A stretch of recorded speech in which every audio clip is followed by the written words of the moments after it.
Programang ito ay rated SPG. Striktong patnubay at gabay ng magulang ang kailangan. Maaaring may masiselang tema, lengguwahe, karahasan, sexual, horror o droga na hindi angkop sa mga bata.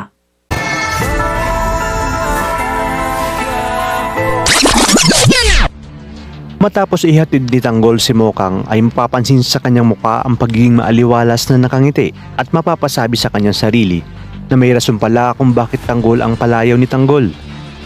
Magkwento naman si Tanggol sa kanyang lola Tinding tungkol sa kanyang nararamdaman kay Mokang at tungkol sa pangbabasted nga nito sa kanya. Kaya naman sinabi ni Tinding na kung talagang may gusto siya kay Mokang ay umpisahan niyang ligawan ito. Giit naman ni Tanggol na alam ni Mokang ngunit ayaw naman umanong maniwala sa kanya. Kung kaya't sinabi ni Tinding na ayusin ni Tanggol ang kanyang sarili at iwas-iwasan ang gulo at pakikipagbasag ulo. Dagdag pa niya na sa oras na magkadireksyon ang buhay ni Tanggol ay siguradong sasagutin na siya ni Mokang.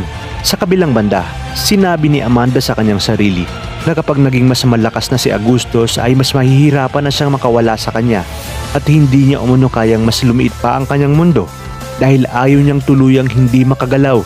Ngunit ngayong bumalik na umano si Primo ay muli siyang nagkaroon ng pag-asa na makaalis na sa poder ni Agustos kaya namang gagawa siya ng paraan upang makausap si Supremo at magpaliwanag nga tungkol sa tunay na dahilan kung bakit ito nakulong ng mas higit pa sa 20 taon.